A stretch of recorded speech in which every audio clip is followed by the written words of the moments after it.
Okay, going to do some distilling. My first step is to separate out the ceramic boil enhancers which go into the body of the distiller, the copper saddles which go at the top of the column, and the ceramic saddles which go in the body of the column.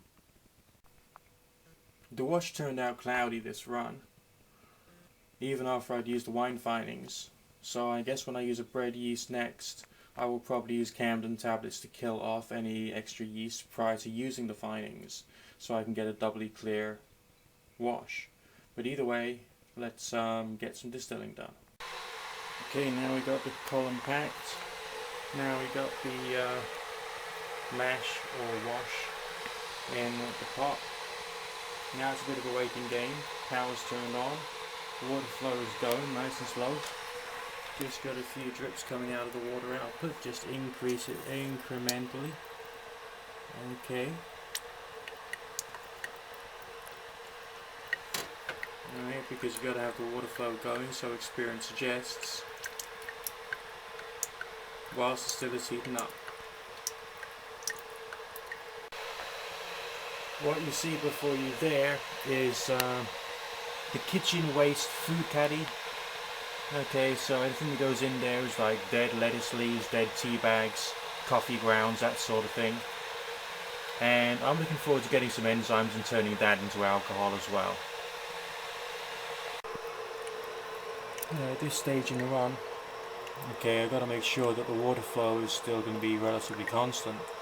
And I've got to make sure I've got easy access to the tap so that I can adjust the water flow when required to keep the temperature on the water output thermometer in the butter zone between 50 and 60 degrees Celsius.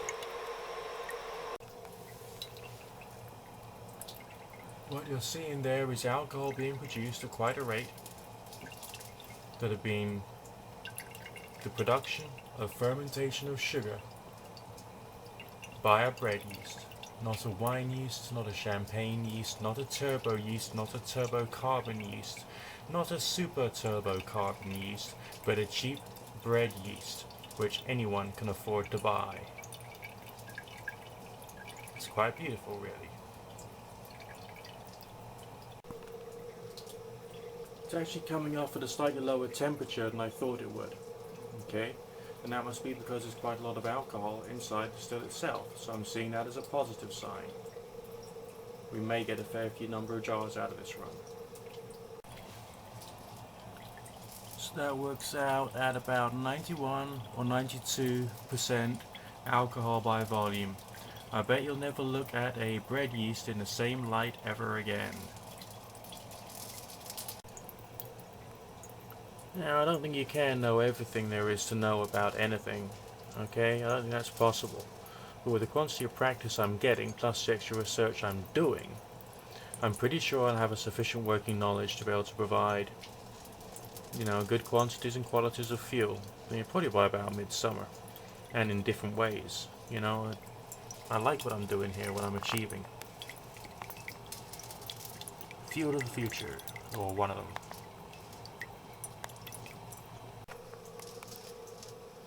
Getting the water flow right to maintain the right temperature range on the lower thermometer is in fact quite hard. It's literally a question of turning the tap like a fraction of a degree clockwise or anti-clockwise can either make it or break it. So it's quite difficult. But the fact we're getting product out is actually quite cheering, really. Working on jar number 4, jar number 1, 2 and 3 is over there. So we're approaching halfway through our run.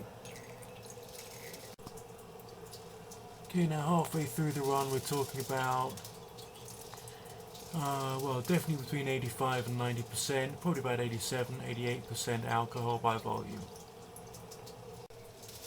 As we're slowly coming to the end of the run, the alcohol production is slowing down, and it's much harder to maintain the temperature of the water output thermometer in the butter zone, but we're still producing fuel.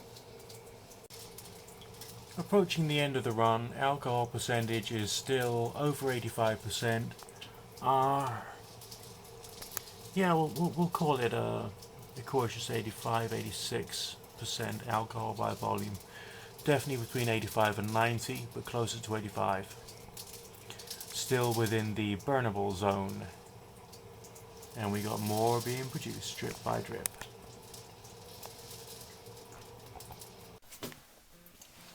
Okay, check this out. We got 1, 2, 3,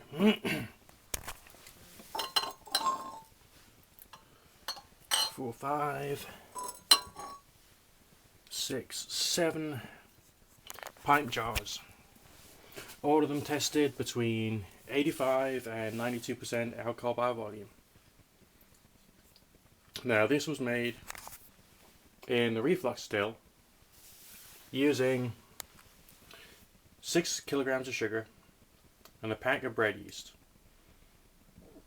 Okay, I also added some nutrients, some cheap wine nutrient to try and help the process along, but I get the feeling that that would be thoroughly unnecessary. Okay, fact of the matter is, homemade ethanol is makeable. And now I can use that for, let's say, just bring it over here. My alcohol stoves, and I can use it for my makeshift bioethanol fireplace, and I can keep myself warm, and I can heat water, I can cook food.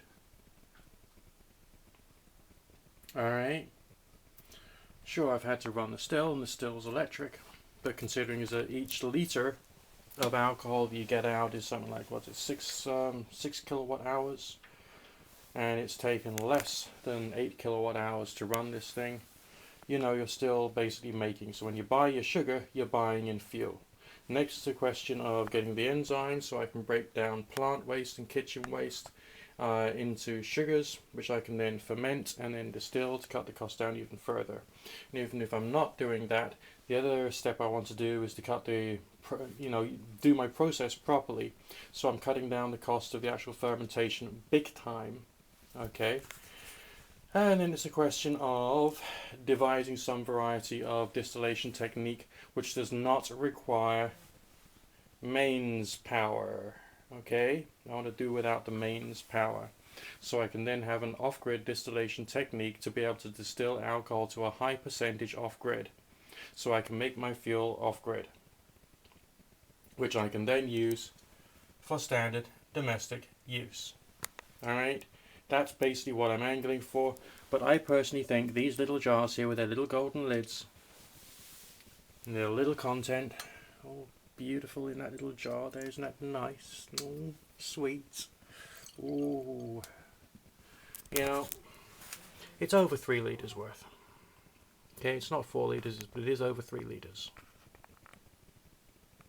That's beautiful. One of the most beautiful things I've ever seen. Forget the Mona Lisa.